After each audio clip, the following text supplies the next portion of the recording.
Sir వీటి ప్రభావం సమాజం మీద అంటే సామాన్యుడి మీద ఏమన్నా ఉంటుందా? సామాన్యుడి మీద చాలా తక్కువ సార్. అవునా? ఏవైనా జ్యోతిష్యం అనేది సామాన్యుడి కన్నా దేశాలకండి అసలు యాక్చువల్‌గా మనోళ్ళు ఇప్పుడు తీసుకొచ్చేసి సింహరాశికి ఎలా ఉంటది, ఆ అవును. రాశికి ఎలా ఉంటది అని తీసుకొచ్చారు కానీ, ఇది ఓవరాల్ మ్యాక్రో లెవెల్‌లో చూడాలి. ఇది మైక్రో లెవెల్‌కెళ్ళిపోయింది. మ్యాక్రో లెవెల్‌లో చూస్తే ఈ దేశాలకి, ఓకే. మిలిటరీ వ్యవస్థకి ముఖ్యంగా, హ్మ్. పోలీసు వ్యవస్థకి, రక్షణ రంగానికి, దీనికి హెడ్‌గా ఉన్న వాళ్ళకి కూడా చాలా ఇబ్బందిగా ఉంటుంది. హ్మ్. ఆ తర్వాత ఇది ఇలాంటి పరిస్థితులు ఉన్నప్పుడు ముఖ్యంగా ప్రజల యొక్క ధనమంతా స్టాక్ మార్కెట్‌లో ఉందండి ఇప్పుడు. అవును. స్టాక్ మార్కెట్ కూడా జూన్ 7 నుంచి ఒక 51 డేస్ చాలా జాగ్రత్తగా ఆచితూచి, ఎందుకంటే చాలా కష్టపడ్డ డబ్బులండి. అవును. ఈ కష్టపడ్డ డబ్బులు స్టాక్ మార్కెట్ అతలాకుతలం అయ్యే అవకాశాలు ఎక్కువ ఉన్నాయి. ఇప్పుడు బాగానే ఉంది కదండీ, మరి రేట్లు పెరిగినాయి కదా, షేర్లన్నీ మామూలు రేట్లకు వచ్చినాయి అని అనుకోవచ్చు. కానీ ఈ ఒక్కరోజు వారు జరిగినా కూడా సెన్సెక్స్ మొత్తం పడిపోతుంది. పడిపోద్ది. అవును. అందువల్ల ఈ 51 డేస్ కూడా రేపు ఏమి జరుగుద్దో చెప్పలేమండి. ఓకే. అందువల్ల ఈ ప్రపంచవ్యాప్తంగా కూడా నాట్ ఓన్లీ మన ఇండియాకి, పాకిస్తాన్‌కే కాదండి. ఓకే. చైనాలో కూడా చాలా అత్యరుద్యం జరిగే అవకాశాలు ఉన్నాయి. మన అవును. బంగ్లాదేశ్ కూడా చాలా ప్రాబ్లమ్స్ ఉంటాయి. మన ఓకే. ఇండియాకు ఉన్న చుట్టుపక్కల దేశాలు ప్లస్ యూరోపియన్ కంట్రీస్ కూడా చాలా ఇబ్బందిగా ఉంటుంది. యూరోపియన్ కంట్రీస్ చాలా చాలా చాలా జాగ్రత్తగా ఉండాలి. ముఖ్యంగా పోలెండ్ కూడా. ఓకే. చైనాలో కూడా అంతర్యుద్ధం జరిగే అవకాశాలు ఎక్కువ ఉన్నాయి. రష్యాలో అంతర్యుద్ధం జరిగే అవకాశాలు ఉన్నాయి. దేశ నాయకుల్ని మార్చే అవకాశాలు, వాళ్ళ మీద రివల్యూషన్ వచ్చే అవకాశాలు ఎక్కువగా ఉన్నాయి. ఓకే. అందువల్ల ఇవన్నీ కూడా చాలా జాగ్రత్తగా ఉంటాయి. వాళ్ళ సంగతి ఎలా ఉన్నా సరే మనం ఇండియా ఉంది కాబట్టి మనం ప్రజలు మామూలు మన లెవెల్లోకి వస్తే ప్రజలందరూ స్టాక్ మార్కెట్లో ఉన్నవాళ్ళు చాలా జాగ్రత్తగా ఉండాలి. ఓకే. మన రాష్ట్రంలో, మన దేశంలో ఉన్న అగ్నిమాపక దళాన్ని చాలా అలర్ట్ చేసి దాన్ని స్ట్రెంథన్ చేయాలి. సార్ ఇప్పుడు మళ్ళీ కరోనా వస్తుంది గదా! ఆ. దీనికి ఈ ఈ వీటి ఏమన్నా ప్రభావం ఉంటదనుకుంటారా? కరోనాకి అంత ఎక్కువగా ప్రభావం ఉండకపోవచ్చండి. ఒక 51 డేస్ మాత్రం ఈ వెపన్స్ ద్వారా, అంటే మిలిటరీ, అంటే ఇతర దేశాల వాళ్ళు మన మీదకి ఇచ్చేయటం కానీ, అవును. ఇప్పుడు మన బోర్డర్‌లో ఉన్న రాజస్థాన్, పంజాబ్ ఇలాంటి స్టేట్లు ఇలాంటివి కానీ వీటిల మీద చాలా ప్రభావం ఉంటుంది. ఓకే. ముఖ్యంగా మనకి సెక్యూరిటీ, మనకు అంటే మన సైంటిఫిక్ డిఫెన్స్ అడ్వైజర్స్ ఉంటారు. ఓకే. డిఫెన్స్ అడ్వైజర్స్ కానీ, డిఫెన్స్ హెడ్స్ కానీ. ఓకే. ఒకసారి మన రావత్ గారు హెలికాప్టర్ ప్రమాదంలో చనిపోయారు, అవును. పెద్ద ఆయన. అలా ఇప్పుడు ఉన్న మిలిటరీ హెడ్స్, తర్వాత పొలిటికల్ హెడ్స్ కూడా అన్ని పొలిటికల్ స్టేట్ల్లో ఉన్న పొలిటికల్ హెడ్స్ కానీ, దేశంలో ఉన్న పొలిటికల్ హెడ్స్ కానీ చాలా జాగ్రత్తగా సెక్యూరిటీ తీసుకొని, చాలా జాగ్రత్తలు తీసుకొని వాళ్ళు బయటకు వచ్చేటప్పుడు చాలా జాగ్రత్తలు తీసుకుంటే చాలా బాగా ఉంటుంది. ఇంకోటి గురుగారు, ఇప్పుడు మనం వివిధ రాశి ఫలాలు ఉన్నాయి గదా! రాశుల వారీగా ఒక్కో రాశికి దీని ప్రభావం ఏమన్నా ఉంటుందా? రాశుల వారి రాసుల వారికి ప్రభావం ఉంటుందండి. ఆ! అది నేను చెప్పాను కదా, అది మైక్రో లెవెల్. కానీ ఓకే. ఓవరాల్ గా అన్ని రాసులకి ఇది పనికొస్తుంది. ఓకే. అందువల్ల కొన్ని రాసుల వాళ్ళకి కొన్ని జాగ్రత్తగా ఉండాలి. ముఖ్యంగా సింహరాశి వాళ్ళు కొంచెం జాగ్రత్తగా ఉండాలి. అచ్చా. వాళ్ళకి శని కూడా అష్టమ శని నడుస్తున్నాడు, శని రాశి. ఓకే. సింహ లగ్నం వాళ్ళకి, సింహ రాశి వాళ్ళకి కూడా అష్టమ శని నడుస్తున్నారు. ఓకే. అది కాక ఇండియన్ కి వృషభ లగ్నం, వృషభ లగ్నానికి కూడా 4th ప్లేస్ లో, అంటే సుఖస్థానంలో ఇది ఉంది కాబట్టి ఇప్పుడు ఇబ్బందులు జరుగుతాయి. కాబట్టి కొంచెం జాగ్రత్తగా ఫైనాన్షియల్ మ్యాటర్స్ అన్నీ కూడా RBI and other things, military ముఖ్యంగా చాలా ఇంటెలిజెన్స్, చాలా జాగ్రత్తగా ఉండాలి. వాళ్ళ హెడ్స్ అందరూ కూడా చాలా జాగ్రత్తగా స్టెప్స్ తీసుకోవాలి. దీనికి ముఖ్యంగా మన దేశం, మన రాష్ట్ర కానీ, మన దేవాదాయ శాఖ కానీ దీనికి అఘోర పాశుపత హోమం అని చేస్తారండి. అఘోర పాశుపత హోమము, నవగ్రహ పాశుపత హోమము చేపించుకుంటే అన్ని దేవాలయాల్లో ప్రతి ఒక్కళ్ళు ఎవరు కూడా ఇండివిజువల్గా ఈ రాశి ఆ రాశి అని కాకుండా అందరూ కూడా నవగ్రహ పాశుపత హోమం, పాశుపతాలు చేయలేకపోతే నవగ్రహ హోమము, కుజుడు కాబట్టి సుబ్రహ్మణ్య స్వామి హోమము, లేకపోతే సుబ్రహ్మణ్య స్వామికి ఆరాధన అంటే అభిషేకము, ఇలాంటివి చేయించుకోవటము. ముఖ్యంగా అందరూ కూడా అలర్ట్గా ఉండటము. షేర్ మార్కెట్ ఇలాంటి వాటిల్లో ల్యాండ్, రియల్ ఎస్టేట్ ఇలాంటి చేసేవాళ్ళు అందరూ కూడా ఒక్క 51 డేస్ ఓపికగా జాగ్రత్తగా ఆచితూచి అడ్వైస్ తీసుకొని ఏమైనా చేస్తే చాలా చాలా బాగుంటుంది. ఈ ఒక 51 డేస్ మాత్రం కొంచెం ఇబ్బందికరమైన పరిస్థితి. సరే గురుగారు, వచ్చేసి. మరి ఇట్లాంటి సిచ్యువేషన్ ఉంది కదా, అంటే సామాన్యుల పరంగా కానీ, లేదంటే సంస్థల పరంగా కానీ, వ్యవస్థల పరంగా కానీ ఉమ్. చేయడానికి ఏమన్నా పరిహారాలు ఉన్నాయా ఈ ఈ యొక్క ప్రభావాన్ని తగ్గించే? అంతేనండి. ఈ ప్రభావం ఏంటంటే కుజుడు, కేతు ఈ రెండిటికి కావాల్సింది సుబ్రహ్మణ్య స్వామి అభిషేకము, హోమము చేపించుకోవాలి సార్. ఓకే. రాహు కేతు కూడా సుబ్రహ్మణ్య స్వామి. ఉమ్.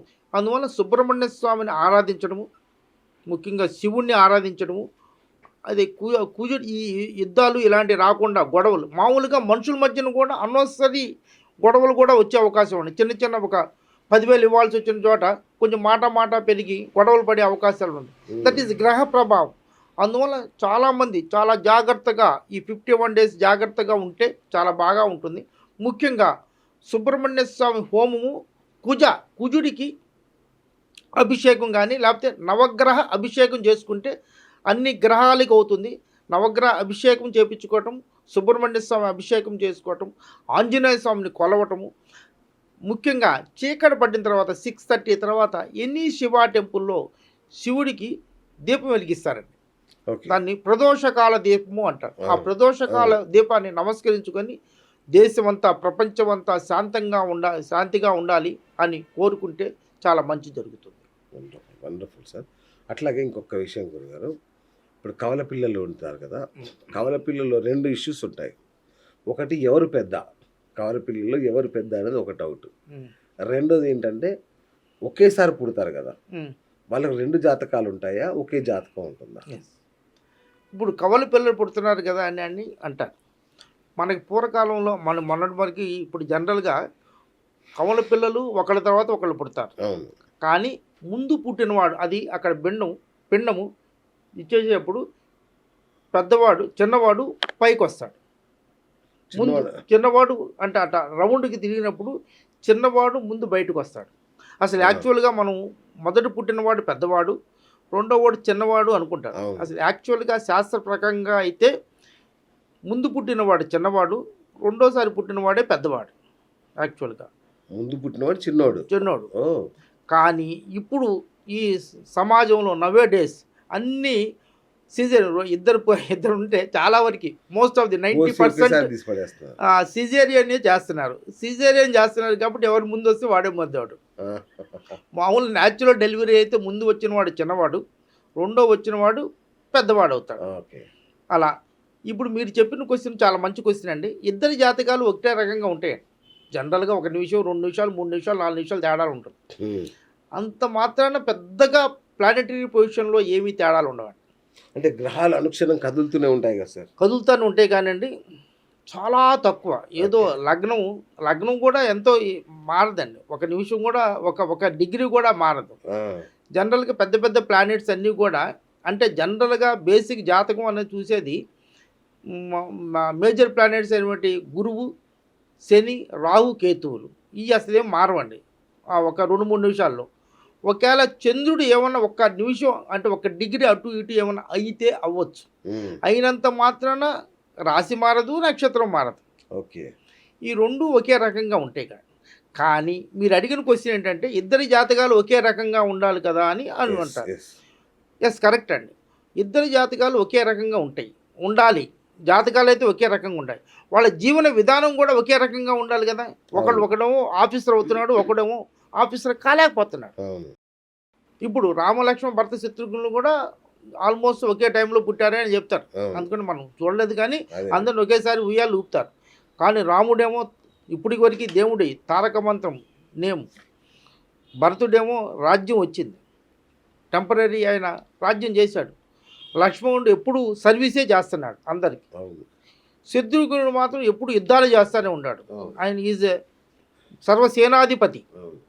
శత్రుఘ్నుడు అంటే అర్థమే శత్రువుల్ని అవలీలగా జయించగలిగిన వాడు. ఆయన ఉన్నంత వరకు, రాముల వారు ఉన్నంత వరకు శత్రుఘ్నుడే సర్వసేనాధిపతి. ఎందుకు వచ్చిందంటే name is most important. Okay. జాతకం ఇప్పుడు వరకు ఈ న్యూమరాలజీ మనం బయటికి తీసుకురానంత వరకు జాతకాలు ఒకటే ఉండవు కదా, ఏదో అది ఉంది ఇది ఉంది అని ఏదో జాతకాలు జ్యోతిష్యాలు చెప్పేవాళ్ళు. నేను చేసిన రీసెర్చ్, నా 45 సంవత్సరంలో రీసెర్చ్ చేశానండి.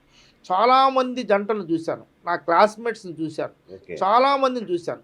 చాలామందిలో నేను అబ్జర్వ్ చేసిందంటే నేమ్ యొక్క ప్రభావం చాలా ఎక్కువగా ఉంది. ఉమ్. పెద్దవాడికి ఒక పేరు పెడుతున్నారు, చిన్నవాడికి ఒక పేరు పెడుతున్నారు. పెద్దవాడి పేరు ఎవరైనా సరే ఎక్కడైనా సరే ఒకే రకమైన పేరు ఉన్నవాళ్ళు చాలా వరకు లైఫ్లో కొన్ని చాలా సంఘటనలు దరిదాపులో జరుగుతూ ఉంటాయి. అవునా సార్? ఒకే పేరు చాలా ఉందా? వరకు దావుద్ ఇబ్రాహిం వరల్డ్ ఫేమస్ అయ్యారు. నేను ఆ రంగంలో కాకపోతే నేను కూడా వరల్డ్ ఫేమస్ అయ్యాను. ఓకే. రెండో దాంట్లో కాదుగా. రెండో దాంట్లో కాదు. అలాగే నా పేరు అంటే నాకు వేరే ఆయన పేరు పెట్టారు, మా నాన్నగారి ఫ్రెండ్. ఆయన కూడా ఆ రోజుల్లో టీవీలో రేడియోలో మాట్లాడేవాళ్ళు, అచ్చచ్చా. పేపర్లో ఆర్టికల్స్ రాసేవాళ్ళు. నా బిడ్డ కూడా ఇలా అవ్వాలని ఆయన పేరు నాకు పెట్టారు. నేను చిన్న వయసులోనే పేపర్లో ఆర్టికల్స్ రాశాను, బా. రేడియోలో మాట్లాడాను, టీవీలో కూడా మీ ముందు మాట్లాడుతున్నాను. అవును. అంటే ఆయన జరిగిన సంఘటనలు, నా జరిగిన సంఘటనలు, ఆయన సెక్షన్ ఆఫీసర్గా ఉన్నాడు, నేను సెక్షన్ ఆఫీసర్గా ఉన్నాను.